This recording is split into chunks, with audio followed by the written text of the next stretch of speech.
विद्यार्थी मित्रों, हूँ किशन ठुमर। आज आ विडियो में तमारा माटे लाव्यो छूं एनसीईआरटी सिलेबस धोरण 11 चेप्टर नंबर 1 गण। रेडी?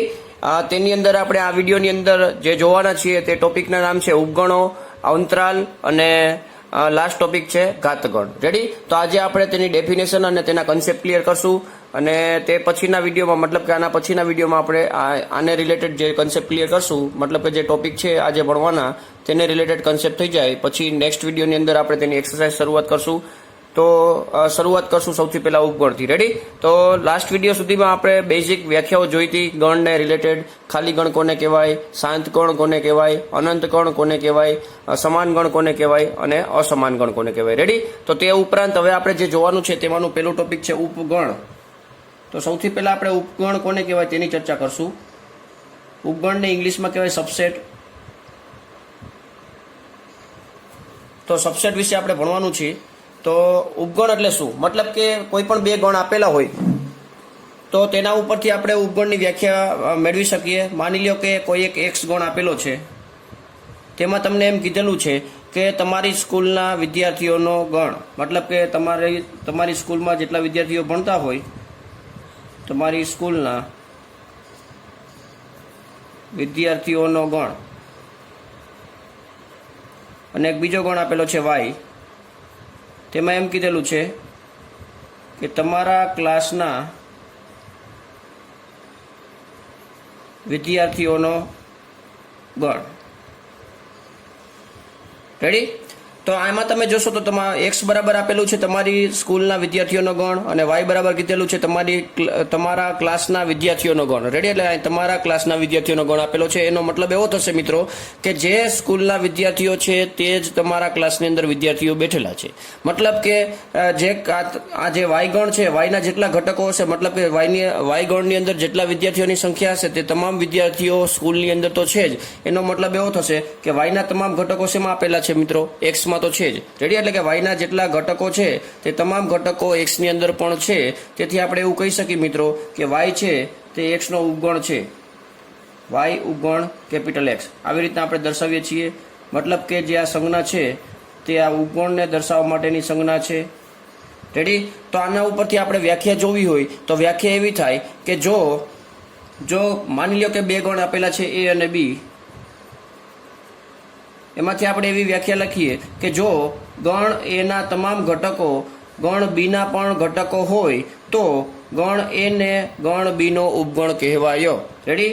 મતલબ કે પાછું એકવાર રિપીટ કરીએ તો કે જો ગણ a ના તમામ સભ્યો અથવા તો ઘટકો તમામ સભ્યો અથવા ઘટકો ગણ b ના પણ સભ્યો અથવા તો ઘટકો હોય તો ગણ a ને ગણ b નો ઉપગણ કહેવાયો। રેડી? તો આ એની વ્યાખ્યા હતી જે તમારે લખી લેવાની રહેશે। ગણ a ના તમામ ઘટકો ગણ b ના પણ ઘટકો હોય તો ગણ a ને ગણ b નો ઉપગણ કહેવાયો। રેડી? આને મેથેમેટિકલી લખવું હોય તો આપણે એવી રીતના લખી શકીએ। માની લ્યો કે કોઈ એક x માટે વાત કરીએ કે પ્રત્યેક x માટે x belongs to capital A તો x belongs to capital B તો ને તો જ A subset of B, मतलब કે A ઉપગણ B આવું આપણે લખી શકીએ। મતલબ કે પ્રત્યેક x માટે આ પ્રત્યેકની સાઇન છે પ્રત્યેક x માટે x belongs to A તો x belongs to B તો અને તો જ A subset B, मतलब કે A છે તે B નો ઉપગણ કહેવાય। રેડી? માની લ્યો કે કોઈ પણ એક ઘટક x મતલબ કે કોઈ પણ એક ઘટક એમાં છે પરંતુ b માં નથી તો a છે તે b નો સબસેટ નથી એવું કહી શકાય।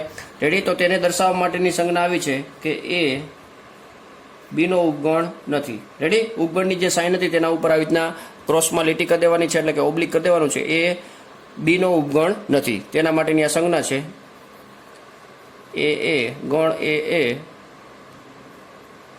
ગણ b નો ઉપગણ નથી। રેડી? તો તેના માટેની સંજ્ઞા છે। તો જ્યારે પણ કોઈ પણ દરેક ઘટકો ગણ a ના દરેક ઘટકો જ્યારે ગણ b ના તમામ ઘટકો સાથે સમાવેશ કરતા હોય તો આવી રીતના લખાય છે a છે તે b નો ઉપગણ છે, પરંતુ કોઈ એક ઘટક અથવા તો જાજા બધા ઘટકો a ના જે છે તે b ની અંદર સમાવેશ થતા નથી તો આવી રીતના લખાય છે કે a ગણ બી નો ઉપગણ નથી. રેડી મિત્રો? તો આવી રીતના આપણે ઉપગણની આ વ્યાખ્યા છે, બેઝિક વ્યાખ્યા છે, તેના ઉપરથી આપણે હવે જોશું કે ખાલી ગણ આપણે જે જોયું હતું તેની સંજ્ઞા હતી ફાઈ. રેડી? કોઈ પણ એક ગણ આપેલો છે કેપિટલ એ. રેડી? તો આવી રીતના હોય છે. તો આના ઉપરથી આપણે એવું લખી શકીએ કે ખાલી ગણ ઉપગણ એ અને એ ઉપગણ એ, મતલબ કે ખાલી ગણ એ ગણ એનો તો ઉપગણ છે જ, સાથે સાથે પોતાનો તો ઉપગણ થાય જ. તો આ બે પોઈન્ટ ધ્યાનમાં રાખવાના છે. આ જે એમસીક્યુમાં અથવા તો હેતુલક્ષીમાં પણ પૂછાઈ શકે છે કે કોઈ પણ ખાલી ગણ હોય તે કોઈ પણ ગણનો ઉપગણ હોઈ શકે છે અને જે ગણ માટે વાત કરતા હોય તે ગણ પણ તે પોતાનો તો ઉપગણ હોય જ છે. રેડી? તેથી આપણે લખ્યું છે કે ખાલી ગણ ઉપગણ એ અને એ ઉપગણ એ. રેડી? તો આ બે તમારે પોઈન્ટ ધ્યાનમાં રાખવાના છે. હવે આના ઉપરથી આપણે બેઝિક બીજી વાતો કરશું કે જે તમારે સંખ્યા રેખા ઉપરથી આપણે દર્શાવવાનું છે. મતલબ કે આપણે જે દર્શાવવાનું છે તે આપણે જોઈએ. હવે મતલબ કે આપણે અંતરાલની શરૂઆત કરવાની છીએ.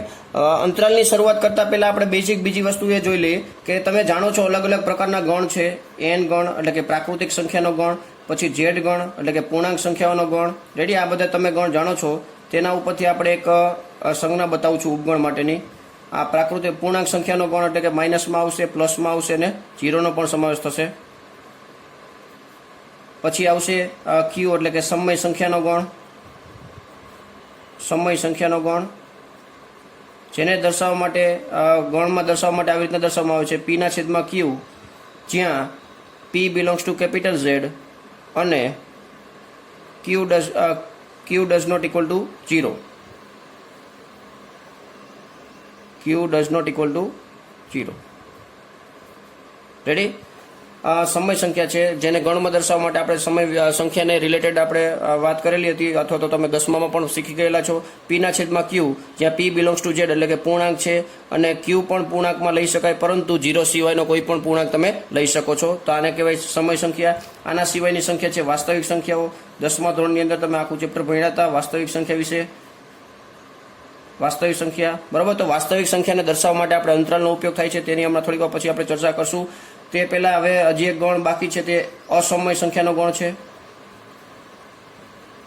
અસમય સંખ્યાઓ. રેડી? તેને પણ આપણે ગણ તરીકે દર્શાવવું હોય તો આવી રીતના દર્શાવી શકાય કે જ્યાં એક્સ તરીકે આપણે કોઈ ઘટક લેવાનો છે. એક્સની કન્ડિશન એવી છે કે એક્સ બિલોંગ્સ ટુ આર છે, પરંતુ X does not belongs to capital Q. મતલબ કે સમય સંખ્યા નથી પરંતુ વાસ્તવિક સંખ્યા છે. વાસ્તવિક સંખ્યામાંની કોઈ પણ સંખ્યા એવી કે જે સમય સંખ્યા નથી તેવી સંખ્યાને આપણે શું કહીએ છીએ મિત્રો? અસમય સંખ્યા કહીએ છીએ. રેડી? તો આના ઉપરથી આપણે એવી રીતના દર્શાવી શકીએ. જો ઉપગણ તરીકે દર્શાવવું હોય તો આપણે આવી રીતના દર્શાવી કે એન છે પ્રાકૃતિક સંખ્યા, તે પૂર્ણાંકોનો ઉપગણ છે અને તે પાછો સમય સંખ્યાનો પણ ઉપગણ છે. એટલે કે એન છે તે ક્યુ ઝેડનો ઉપગણ છે અને ઝેડ છે તે ક્યુનો ઉપગણ છે અને એન ક્યુનો તો ઉપગણ છે જ. રેડી? આ રીતના આપણે જોઈએ તો ક્યુ છે તે આરનો ઉપગણ છે. રેડી? એટલે કે બધી સમય સંખ્યાઓ વાસ્તવિક સંખ્યાની અંદર સમાવેશ થતી જ હોય છે, એટલા માટે ક્યુ સબસેટ આર. મતલબ કે જેવી રીતના મેં ઉપગણની વ્યાખ્યા સમજાવેલી કે જે ઘટક કોઈ પણ એક ગણના તમામ સભ્યો બીજા ગણના સમાવેશ થતો હોય, બીજા ગણના દરેક સભ્યોમાં સમાવેશ થતો હોય તો પહેલા ગણને બીજા ગણનો ઉપગણ કહેવાય છે. જેનું આપણે એક એક્ઝામ્પલ લીધું કે એ ગણના તમામ સભ્યો ગણ બીના પણ સભ્ય હોય તો એને બીનો ઉપગણ કહેવાય છે, જેની સંજ્ઞા આવી રીતના હોય છે એ ઉપગણ બી. તો અહીં દર્શાવ્યું કે સમય સંખ્યા છે તે વાસ્તવિક સંખ્યાનો ઉપગણ છે. રેડી? આ જ રીતના આપણે અસમય સંખ્યાને આઈ વડે દર્શાવેલું છે અત્યારે. તો આઈ સબસેટ આર લખી શકીએ. મતલબ કે અસમય સંખ્યાનો સમાવેશ પણ વાસ્તવિક સંખ્યાની અંદર થાય છે. મતલબ કે આઈની અંદર જેટલા સભ્યો હશે તે વાસ્તવિક સંખ્યાના પણ સભ્યો થશે. તેથી આપણે આવું લખી શકીએ આઈ ઉપગણ આર. રેડી? અને છેલ્લે વસ્તુ એક ખાસ યાદ રાખજો મિત્રો કે એન છે જે પ્રાકૃતિક સંખ્યા તે અસમય સંખ્યાનો ઉપગણ નથી. તો આપણે આવી રીતના દર્શાવી શકીએ N does not subset of I. Ready? એટલે કે એનના તમામ સભ્યો છે તે આઈની અંદર સમાવેશ થતા નથી, એટલા માટે આપણે આવી રીતના દર્શાવવાનું હોય છે.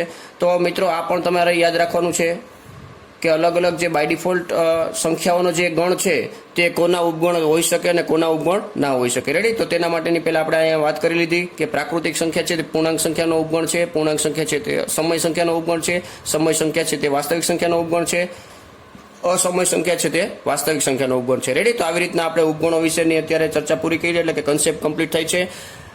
ખાસ કરીને એટલું યાદ રાખવાનું છે મિત્રો કે જે ગણના તમામ સભ્યો બીજા ગણના પણ સભ્ય હોય તો આ ગણને આ ગણનો ઉપગણ કહેવાય. મતલબ કે એના તમામ સભ્યો બીના પણ સભ્ય હોય તો એને બીનો ઉપગણ કહેવાય. રેડી? હવે નેક્સ્ટ ટોપિક છે અંતરાલ. મતલબ કે વાસ્તવિક સંખ્યાઓ માટેના જે કાંઈ પણ અંતરાલ હોય તેની આપણે વાત કરશું કે વાસ્તવિક સંખ્યાને આપણે અંતરાલમાં કેવી રીતના દર્શાવવું. જેવી રીતના આપણે પ્રાકૃતિક સંખ્યાને ડાયરેક્ટ ગણોથી દર્શાવી છીએ, રેડી? તો એવી રીતના વાસ્તવિક સંખ્યા માટે આપણે અંતરાલનો ઉપયોગ થાય છે, તો તેની આપણે ચર્ચા કરશું. સૌથી પહેલા અંતરાલમાં તમે જોશો તો અંતરાલ ટોટલ 4 પ્રકારના હોય છે. મેઇન 2 પ્રકારના હોય છે કે જેમાં આપણે કોઈ 2 વાસ્તવિક સંખ્યાઓ લઈએ કે a, b belongs to capital R, એટલે કે a અને b 2 કોઈ વાસ્તવિક સંખ્યાઓ છે જેને આપણે આવી રીતના દર્શાવવું હોય x, જ્યાં x બિલોંગ્સ ટુ R અને x ની વેલ્યુ આપણે a b લખીએ. આવી રીતના 4 પોસિબિલિટી છે, તો 4 પોસિબિલિટી પહેલા લખી નાખીએ અને પછી હું તમને એની વ્યાખ્યા કહેતો જાઉં. આ લેસ દેન ઇક્વલ ટુ છે x belongs to R, a less than x less than equal to b, x જ્યાં x belongs to R, a less than equal to x less than b. Ready? આવી રીતના 4 અલગ અલગ અંતરાલ છે, તો તેના નામ આપીએ. તો સૌથી પહેલા અહીંયા તમે જોશો a less than x less than b, તો તેને કહેવાય વિવૃત અંતરાલ. આ વિવૃત અંતરાલ અહીં લખું છું, વિવૃત અંતરાલ. અને તેની સંજ્ઞા આવી રીતના છે, રાઉન્ડ બ્રેકેટમાં a, b. રાઉન્ડ બ્રેકેટમાં a, b લખો કે આવી રીતના લખો, બેનો મતલબ એક જ થશે કે x ની વેલ્યુ જે લેવાની છે તે a અને b ની વચ્ચેની છે, એટલે કે તેને કહેવાય વિવૃત અંતરાલ. રેડી? નેક્સ્ટ, બંને બાજુ જ્યારે ઇક્વાલિટી આવતી હોય ત્યારે તેને કહેવાય સંવૃત અંતરાલ, જે ચોરસ બ્રેકેટની અંદર લેવામાં આવે છે a, b. રેડી? સ્ક્વેર બ્રેકેટની અંદર જ્યારે આવી રીતના આપેલું હોય ત્યારે એનો મતલબ એવો થાય છે કે આ અંતરાલની અંદર a નો સમાવેશ થશે અને b નો પણ સમાવેશ થશે. રેડી? વિવૃત અંતરાલની અંદર a અને b વચ્ચેની જે સંખ્યાઓ છે તેનો સમાવેશ થશે, a અને b નો સમાવેશ થશે નહીં. તો તે ખાસ ધ્યાન રાખવાનું છે. વિવૃત અને સંવૃત અંતરાલ અલગ અલગ છે. જ્યારે ઇક્વાલિટી આપેલી ના હોય ત્યારે વિવૃત અંતરાલ હોય છે અને વિવૃત અંતરાલને દર્શાવવા માટે રાઉન્ડ બ્રેકેટ ઉપયોગ થાય છે. રેડી? અને સંવૃત અંતરાલની અંદર ઇક્વાલિટીનો સમાવેશ થાય છે, મતલબ કે તે ઘટકોનો પણ સમાવેશ થાય છે. જે રેન્જથી બંધાયેલા છે તે રેન્જના અંતિમ ઘટકોનો પણ સમાવેશ થાય છે અને તેને સ્ક્વેર બ્રેકેટમાં દર્શાવવામાં આવે છે. રેડી? હવે નેક્સ્ટ તમે અહીં જોશો તો અહીંયા ઇક્વાલિટી છે ને ઇક્વાલિટી નથી, તો જ્યારે જે બાજુ ઇક્વાલિટી નથી તે બાજુ વિવૃત લખાય અને જે બાજુ ઇક્વાલિટી છે તે બાજુ સંવૃત લખાય. એટલે કે વિવૃત સંવૃત અંતરાલ દર્શાવવું હોય તો એક બાજુ રાઉન્ડ બ્રેકેટ છે અને એક બાજુ સ્ક્વેર બ્રેકેટ છે. રેડી? તો અહીંયા ખાસ ધ્યાન રાખજો મિત્રો, જે બાજુ સ્ક્વેર બ્રેકેટ હોય તે બાજુ સ્ક્વેર જેવું લાગવું જોઈએ અને રાઉન્ડ બ્રેકેટ હોય તે બાજુ રાઉન્ડ બ્રેકેટ લાગવું જોઈએ. એટલે કે બી બાજુ અહીંયા ઇક્વાલિટી હતી એટલે અહીંયા સ્ક્વેર બ્રેકેટ છે અને આ બાજુ ઇક્વાલિટી નથી એટલે રાઉન્ડ બ્રેકેટ છે. રેડી? નેક્સ્ટ અહીંયા તમે જોશો તો પહેલા સંવૃત આવે છે અને પછી વિવૃત આવે છે, એટલા માટે સંવૃત વિવૃત અંતરાલ કહેવાય છે. ઇક્વાલિટી હોય તે બાજુ સ્ક્વેર બ્રેકેટ અને ઇક્વાલિટી ના હોય તે બાજુ રાઉન્ડ બ્રેકેટનો ઉપયોગ કરવામાં આવે છે. તો મિત્રો આ 4 પ્રકારના અંતરાલ હોય છે જે વાસ્તવિક સંખ્યાને દર્શાવવા માટે ઉપયોગ થાય છે. મતલબ કે આપણે જ્યારે આવી રીતના દર્શાવી છીએ 2, 3, તો આને જ્યારે યામ ભૂમિતિમાં દર્શાવી નહીં, મતલબ કે આ બિંદુ તરીકે દર્શાવતા નથી પરંતુ અંતરાલ તરીકે દર્શાવવામાં આવે છે, ત્યારે આનો મતલબ એવો થાય કે જે વેલ્યુ લેવાની છે તે તમે 2 અને 3 ની વચ્ચેની કોઈ પણ વેલ્યુ લઈ શકો છો. 2 અને 3 ની વચ્ચેની કોઈ પણ વેલ્યુ, એટલે મતલબ કે 2.00001 નો પણ સમાવેશ થાય છે અને 2.999999 નો પણ સમાવેશ થાય છે. રેડી? તો આ વચ્ચેની ઘણી બધી સંખ્યાઓ છે, તે બધી સંખ્યાનો સમાવેશ 2 અને 3 ની વચ્ચે થાય છે, એટલે કે આ વિવૃત અંતરાલ 2, 3 વચ્ચે સમાવેશ થાય છે. રેડી? તો આનો ખાસ ધ્યાન રાખવાનું છે. વાસ્તવિક સંખ્યા માટે જ્યારે તમે કોઈ પણ અંતરાલ દર્શાવો છો ત્યારે જ તમારે અંતરાલનો ઉપયોગ કરવાનો છે, મતલબ કે વિવૃત સંવૃત વિવૃત સંવૃત સંવૃત વિવૃત. રેડી? તો આ હતા અંતરાલ માટેના બેઝિક કન્સેપ્ટ. નેક્સ્ટ, આને માની લ્યો કે આપણે સંખ્યા રેખામાં દર્શાવવા હોય તો કેવી રીતના દર્શાવાય છે તો તેની આપણે ચર્ચા કરીએ. સૌથી પહેલા અહીંયા વિવૃત અંતરાલ છે, તો વિવૃત અંતરાલ આપણે દર્શાવવું હોય તો અહીંયા એક સંખ્યા રેખા ડ્રો કરી, અહીંયા a છે અને અહીંયા b છે. રેડી? તો જે સંખ્યાનો સમાવેશ થતો નથી એ બાજુ આપણે આવી રીતના હોલ એક રાખવામાં આવે છે, મતલબ કે એનો સમાવેશ થશે અને બી નો સમાવેશ થશે. આ બાજુ a છે અને અહીંયા b રાખી, તો a અને b વચ્ચેની જેટલી સંખ્યાઓ છે તે બધી સંખ્યાનો સમાવેશ થાય છે, પરંતુ એનો સમાવેશ થતો નથી અને બી નો સમાવેશ થતો નથી. અને આપણે આવી રીતના દર્શાવાય છે વિવૃતમાં a, b. રેડી? નેક્સ્ટ છે સંવૃતમાં a, b. તો સંવૃતમાં a, b ને દર્શાવવા માટે આવી રીતના એક સંખ્યા રેખા ડ્રો કરવામાં આવે છે, પરંતુ અહીંયા એનો અને બીનો બંનેનો સમાવેશ થાય છે એટલા માટે આપણે અહીંયા ઘાટું ટપકું કરવામાં આવે છે. અહીંયા જ્યારે ખુલ્લું ટપકું હતું અને અહીંયા ઘાટું ટપકું છે. ઇંગ્લિશમાં તમે આ અંતરાલનું નામ જોશો તો ઇન્ટરવલ છે, પરંતુ વિવૃત અંતરાલ એટલે ઓપન ઇન્ટરવલ અને આ ક્લોઝ ઇન્ટરવલ. ક્લોઝ મતલબ કે અહીંયા આપણે ડાર્ક પોઈન્ટ કરેલા છે, મતલબ કે તેનો પણ સમાવેશ થાય છે, ત્યાં ક્લોઝ થઈ જાય છે, અને અહીંયા ઓપન છે એનો મતલબ એવો થાય કે A, B એટલે કે A અને B નો સમાવેશ થતો નથી. રેડી? આ જ રીતના અહીંયા તમે જોશો વિવૃત સવૃત માટે, તો વિવૃત સવૃત માટે જે બાજુનો ભાગ ક્લોઝ છે તે બાજુ આપણે ઘાટું ટપકું કરવાનું હોય છે, અને જે બાજુ ઓપન છે તે બાજુ આપણે ખુલ્લું ટપકું કરવાનું હોય છે. આનો મતલબ એવો થાય કે અહીંયા A નો સમાવેશ થતો નથી, પરંતુ B નો સમાવેશ થાય છે, એટલે કે A થી B વચ્ચેની તો વેલ્યુનો સમાવેશ થશે જ, પરંતુ B નો પણ સમાવેશ થશે. રેડી? તો આ ઘાટા ટપકાનો મતલબ એવો છે.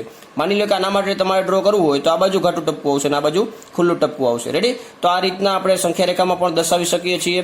કોઈ પણ અંતરાલ હોય, વાસ્તવિક સંખ્યા માટેનો તમારે કંઈ પણ રેન્જ દર્શાવવી હોય તો તેના માટે અંતરાલ ઉપયોગ થાય છે. તો અંતરાલ 4 પ્રકારના છે: વિવૃત, સવૃત, વિવૃત સવૃત, સવૃત વિવૃત. રેડી? તેના માટેના મેં તમને અત્યારે કન્સેપ્ટ કીધા. વિવૃતમાં કોઈ પણ સંખ્યા દર્શાવવી હોય, કોઈ પણ અંતરાલ દર્શાવવું હોય તો તમારે રાઉન્ડ બ્રેકેટનો યુઝ કરવાનો છે, અને સવૃત માટે દર્શાવવું હોય તો સ્ક્વેર બ્રેકેટનો ઉપયોગ કરવામાં આવે છે. રેડી? તો અહીંયા આપણે અત્યારે જોયું જે અંતરાલ, તેની આપણે લંબાઈ મેળવવી હોય તો 4 પ્રકારના અંતરાલ માટેની લંબાઈ શું મળશે મિત્રો? તો કે B - A. આ અંતરાલ માટેની લંબાઈ છે, મતલબ કે આ બે વચ્ચેના જે રેન્જ છે, મતલબ કે લંબાઈ કેવડી છે, આ લેન્થ કેવડી છે તે તમારે મેળવવી હોય તો તેના માટેની ફોર્મ્યુલા છે B - A, એટલે કે અંતિમ પોઈન્ટ માઇનસ સ્ટાર્ટિંગ પોઈન્ટ તમે મેળવશો એટલે તમને લેન્થ મળી જશે, એટલે કે અંતરાલની લંબાઈ મળી જશે. રેડી? તો અહીંયા લખીએ આપણે અંતરાલની લંબાઈ. તો આ રીતના આપણે અંતરાલની લંબાઈ મેળવે છે. પછી તે વિવૃત અંતરાલ હોય તોય ભલે, સવૃત અંતરાલ હોય તોય ભલે, વિવૃત સવૃત અંતરાલ હોય તોય ભલે, અને સવૃત વિવૃત અંતરાલ હોય તોય ભલે. મતલબ કે કોઈ પણ અંતરાલ હોઈ શકે, તેની લંબાઈ મેળવવા માટે આપણે અંતરાલ લંબાઈ એટલે કે B - A નો ઉપયોગ કરવામાં આવે છે, તે ફોર્મ્યુલાનો ઉપયોગ કરવામાં આવે છે. રેડી? હવે નેક્સ્ટ જોઈએ.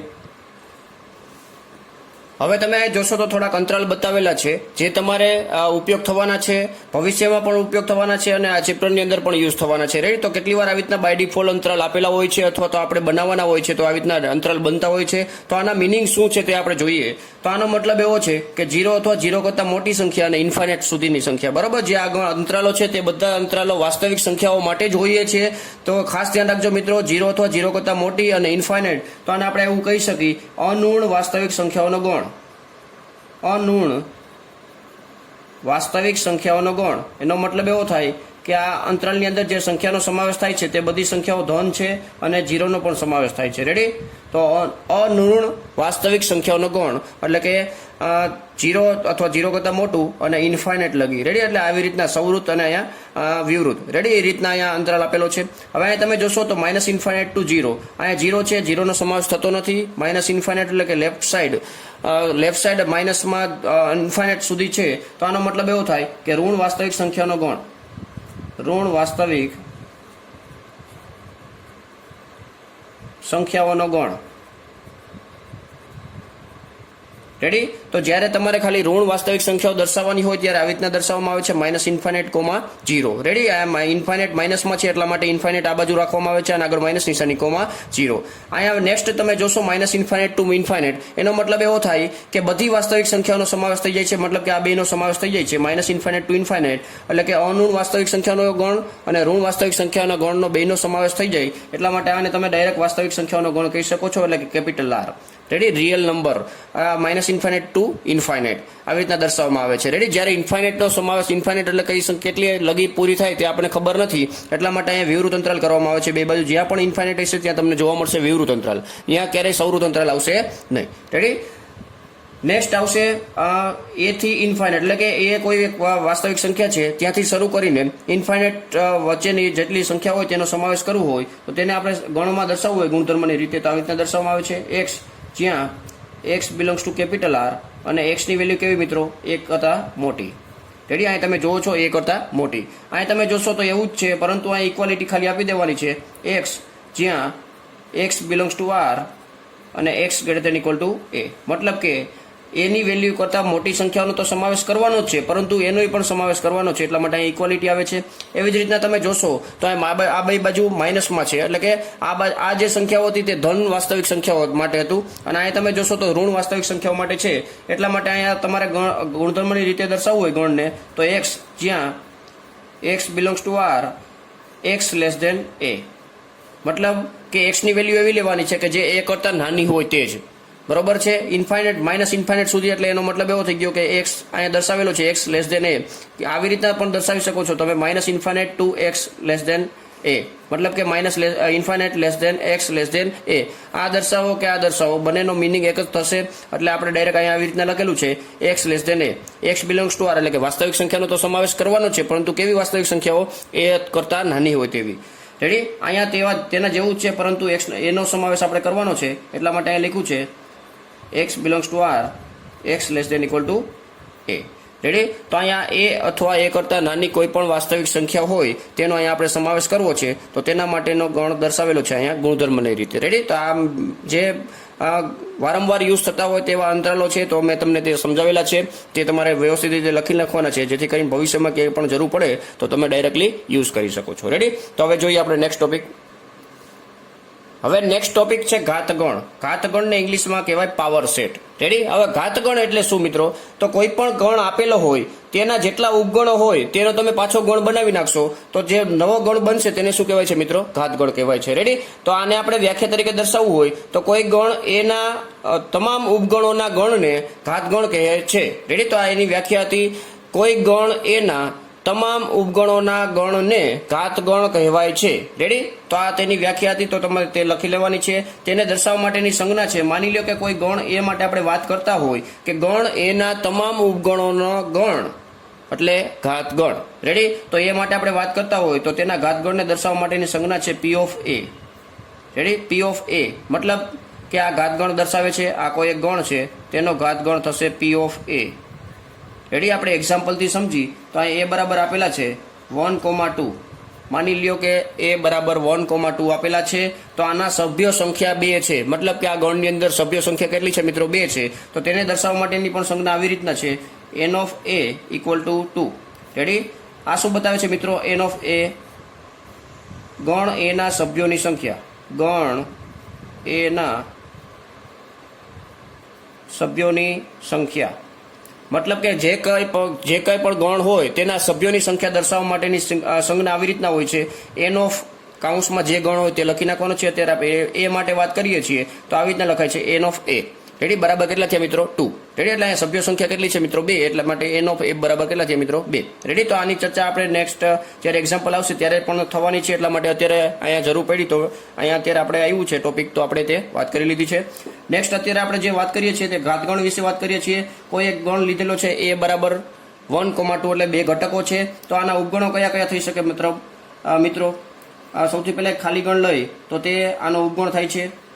નેક્સ્ટ છગડીયા કાઉન્સની અંદર 1 લઈએ, છગડીયા કાઉન્સની અંદર 2 લઈએ અને છગડીયા કાઉન્સની અંદર 1,2 લઈએ. રેડી, તો સૌથી પહેલા જોઈએ તો ખાલી ગણ છે તો તે એનો ઉપગણ થાય છે. અહીં તમે જુઓ છો તો કોઈ પણ ખાલી ગણ હોય તે દરેક ગણનો ઉપગણ તો છે, જેવું મેં તમને હમણાં થોડીક વાર પહેલાં કીધેલું એ જ રીતના ખાલી ગણ છે તે 1,2 જે ગણ છે તેનો ઉપગણ છે. એ જ રીતના છગડીયા કાઉન્સમાં 1 કોઈ એક ગણ છે, માની લો કે x ગણ છે, x બરાબર છગડીયા કાઉન્સની અંદર 1 આપેલું છે તો તે પણ કેપિટલ એનો ઉપગણ છે, કારણ કે એની અંદર 1,2 છે એટલે 1નો સમાવેશ બંનેમાં થાય છે, એટલા માટે એવું કહી શકી કે x છે તે એનો ઉપગણ છે. એવી રીતના એ 2 તરીકે લઈ, ગણની અંદર છે 2 સભ્યો, તો 2 છે તે પણ એનો ઉપગણ છે, અને એ જ રીતના 1,2 ઉપગણ એ. રેડી, તો 4 ઘટકો મળ્યા આપણને ટોટલ. રેડી, ખાલી ગણ 1, છગડીયા કાઉન્સની અંદર 1, છગડીયા કાઉન્સની 2, 1,2 છગડીયા કાઉન્સની અંદર. તો આ 4 ગણ છે. તો મેં તમને થોડીક વાર પહેલાં કીધું એવી રીતના ખાલી ગણ ઉપગણ એ અને છગડીયા કાઉન્સની અંદર 1,2 ઉપગણ એ. મતલબ એવો થયો કે ખાલી ગણ તો એનો ઉપગણ છે જ અને ગણ પોતે પણ એનો ઉપગણ છે જ. તો આવી રીતના દરેક ગણને 2 તો ઉપગણો હોય જ છે, દરેક ગણને 2 ઉપગણો હોય જ છે. પેલો છે ખાલી ગણ અને ગણ પોતે. રેડી છે? તો ખાલી ગણ અને ગણ પોતે જે ઉપગણો છે તેવા પ્રકારના ઉપગણોને અનુચિત ઉપગણો કહેવાય છે. મતલબ કે જ્યારે આપણે ઉપગણો ભણ્યા હતા ત્યારે તેની અંદર તમે આ વ્યાખ્યા પણ લખી શકો છો કે ખાલી ગણ અને ગણ એ ને અનુચિત ઉપગણો કહે છે, અને બાકીના જેટલા ઉપગણો હોય તેને તમે સૂચિત ઉપગણો કહી શકો છો. રેડી? સૂચિત અથવા તો ઉચિત ઉપગણો કહી શકો છો.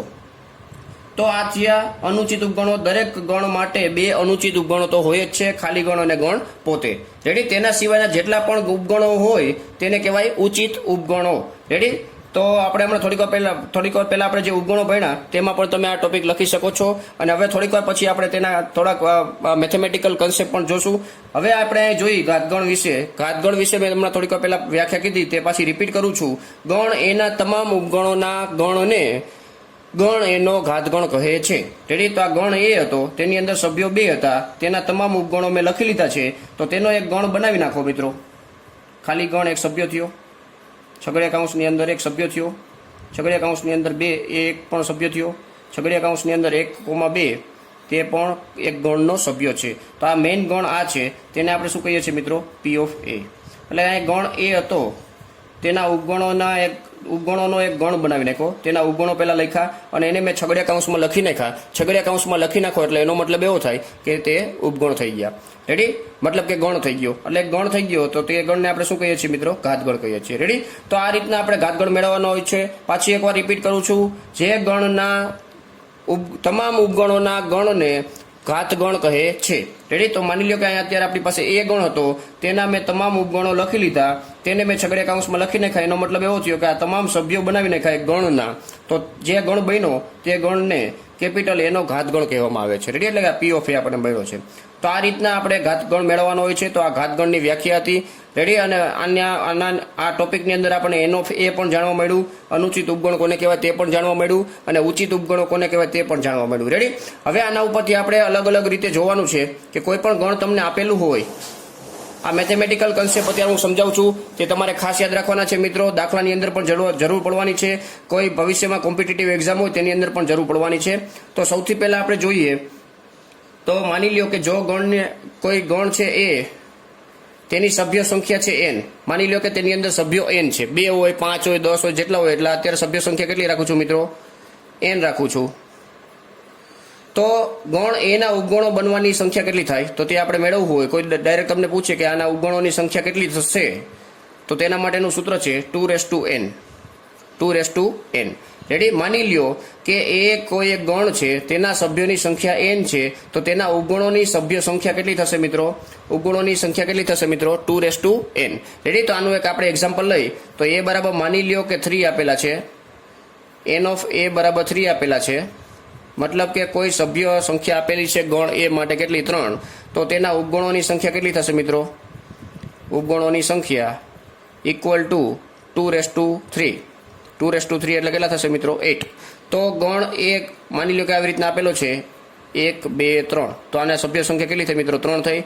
તો સભ્ય સંખ્યા 3 થઈ. તો તેના ઉપરથી તેના ઉપગણોની સંખ્યા મેળવી તો કેટલી મળે મિત્રો? 8 મળે. હવે કેવી રીતના મેળવી? તો આ મેં જે આને સભ્ય સંખ્યા 2 હતી, તો n of A બરાબર 2 લખ્યા. તો n of A બરાબર 2 મળ્યા. મતલબ કે ગણ એની અંદર 2 સભ્યો છે, તો તેના ઉપગણો કેટલા મળ્યા મિત્રો? 4. કેવી રીતના? તો કે n ની જગ્યાએ 2 મૂકી દીધા, 2/2 એટલે 4. તો 4 આપણને ઉપગણો મળ્યા.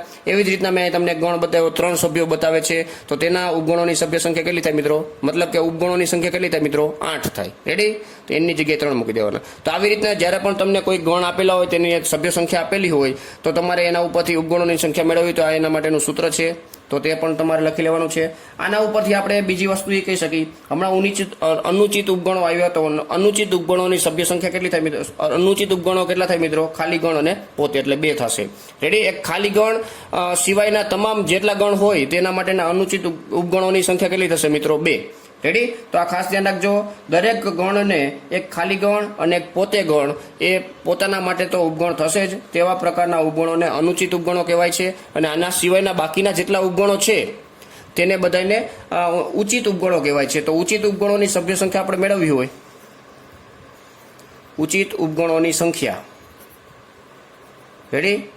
કોઈ ગણ માટે સભ્ય સંખ્યા n છે, તો તેના માટે ઉચિત ઉપગણોની સંખ્યા મેળવવી હોય તો આપણે ઉપગણોની સંખ્યા મેળવવા માટેનું સૂત્ર છે 2n, એમાંથી 2 બાદ કરવાના છે. શું કામ 2 બાદ? એક તો આવડવા અને એક આવડવા, એ બંને ઉપગણો જે હતા તે અનુચિત ઉપગણો હતા, તો આપણે બાદ કરી નાખ્યા છે 2n - 2. રેડી? જે ઉપગણોની સંખ્યા હતી તેમાંથી આપણે 2 બાદ કરી નાખી એટલે 2n - 2 તે શું થઈ જશે મિત્રો? ઉચિત ઉપગણોની સંખ્યા મેળવવા માટેનું સૂત્ર થઈ જશે. રેડી? તો આ પણ ખાસ ધ્યાન રાખવાનું છે મિત્રો. આવી જ રીતના મેં તમને અત્યારે જે આ સભ્ય સંખ્યા બતાવી છે તે તમે એવું ઘાતગણ માટે મેળવી શકો છો કે તમને કોઈ એમ કહે કે ગણ એ માટે ગણ એના સભ્યોની સંખ્યા આવી રીતના આપેલી, માની લો કે આવી રીતના આપેલી છે 1 2 3 4, તો પી ઓફ એ ના સભ્યોની સંખ્યા ખાલી જગ્યા આવી રીતના આપેલું હોય n ઓફ પી ઓફ એ બરાબર ખાલી જગ્યા. મતલબ કે પી ઓફ એ પહેલા આપણે મેળવવું પડે. તો પી ઓફ એ કેવી રીતના મળે મિત્રો? તો આ 2 ની 4 ઘાત થશે, n બરાબર 4 આપેલા છે, તો 2 ની 4 ઘાત એટલે 16 થશે. તો ઘાતગણ એટલે કે એના ઘાતગણની અંદર સભ્યો કેટલા છે મિત્રો? 16 છે. તો તે આપણે લખવાના છે n ઓફ પી ઓફ એ દર્શાવેલું છે એટલા માટે 16. રેડી? આવી રીતના દર્શાવવાનું નથી ગણમાં, ખાલી ડાયરેક્ટ આવી રીતના કીધેલું છે n ઓફ પી ઓફ એ, એટલે કે જે ગણ એ છે તેના ઘાતગણના સભ્યોની સંખ્યા કેટલી થઈ મિત્રો? 16 થઈ. રેડી? કારણ કે સભ્યો 4 હતા, તેના ઉપગણોની સંખ્યા આપણે મેળવવી હોય તો 2n એટલે કે 2/4 = 16 થશે. તો 16 આપણને શું મળી ગયું મિત્રો? એ ગણના ઘાતગણના સભ્યોની સંખ્યા થઈ ગઈ. રેડી? તો આ રીતના આપણે ઘાતગણના જ્યારે સભ્યોની સંખ્યા મેળવવી હોય ત્યારે ઉપગણોની સંખ્યાનું સૂત્રનો આપણે ઉપયોગ કરવાનું રહેશે. તો 2n તેનું સૂત્ર છે, તો આ પણ તમારે યાદ રાખવાનું છે. તો આના ઉપરથી એક બીજું પણ એક ટોપિક છે, ઉપગણો માટેનો એક ટોપિક છે કે જ્યારે પણ તમને કોઈ 2 ગણ આપેલા હોય, એ ગણ અને બી ગણ, તો માની લો કે કેટલી વાર એવું થશે કે એ છે તે બીનો ઉપગણ છે અને બી છે તે એનો ઉપગણ છે. તો આવું કેટલી વાર બનવાનું છે મિત્રો? તો કોઈ પણ ગણ એ આપેલો છે તે બીનો ઉપગણ છે અને બી છે તે એનો ઉપગણ છે, તો તેથી આપણે એવું કહી શકીએ મિત્રો એ બરાબર બી, એટલે કે એ અને બી 2 ગણ સમાન હોય તો જ એવું બની શકે, નહીતર એવું બની શકે નહીં. એટલે કે જ્યારે પણ કોઈ પણ 2 ગણ સમાન આપેલા હોય, મતલબ કે સમાન ગણોની જ્યારે વાત થતી હોય ત્યારે તમારે આવું લખી શકો કે એના તમામ સભ્યો બીના સભ્યો છે અને બીના તમામ સભ્યો એના પણ સભ્યો છે, એટલે કે એ સબસેટ બી અને બી સબસેટ એ ઇક્વલ, તો તમે શું લખી શકશો મિત્રો? એ = બી, એટલે કે બંને ગણો કેવા છે મિત્રો? સમાન છે. રેડી? તો અહીંયા આપણે આ જે કન્સેપ્ટ હતા, મતલબ કે ઉપગણ, અંતરાલ અને ઘાતગણ વિશેના જે કાંઈ પણ કન્સેપ્ટ હતા તે અહીંયા કમ્પ્લીટ થાય છે. તો આ તમારે એકવાર વ્યવસ્થિત રીતે બુકમાં લખી નાખવાનું છે અને આને રિલેટેડ જે કાંઈ પણ સ્વાધ્યાયના દાખલા છે તે આપણે નેક્સ્ટ વિડીયોની અંદર શરૂઆત કરવાના છીએ મિત્રો. તો જો આ કન્સેપ્ટ તમારે એકવાર ક્લિયર ના થાય, એકવાર આખો વિડીયો કમ્પ્લીટ થતાં પણ તમારે ક્લિયર ના થાય, તો બીજી વાર તમે રિપીટ કરશો તો તમને આરામથી સમજાઈ જશે. તો ખાસ ધ્યાન રાખજો મિત્રો, આ કન્સેપ્ટ તમારા માટે બહુ જ ઇમ્પોર્ટન્ટ છે. આ સ્વાધ્યાયની અંદર જે કાંઈ પણ મેઇન કન્સેપ્ટ છે તે આ છે. રેડી? તો નેક્સ્ટ જ્યારે નવા ચેપ્ટર હશે તેની અંદર પણ આપણે અલગ અલગ ઉપગણો અથવા તો અંતરાલના પણ ઉપયોગ કરવાના છીએ. તો તમને અંતરાલની અથવા તો ઉપગણોની અથવા તો ઘાતગણ વિશેના કન્સેપ્ટ તમને ખબર ના હોય તો ત્યારે તમે તે ચેપ્ટરમાં વધારે પકડ કરી શકશો નહીં. તો અત્યારથી તમારે આ ચેપ્ટરને એટલું મજબૂત કરી નાખવાનું છે જેથી કરીને બીજા ચેપ્ટરમાં કાંઈ પણ આ ચેપ્ટરના કન્સેપ્ટની જરૂર પડે તો તમે આરામથી ક્લિયર કરી શકો. રેડી? તો આ સાથે આપણે આ વિડીયોને પૂર્ણ કરશું. મળીએ નેક્સ્ટ વિડીયોમાં. Thank you. જય હિન્દ.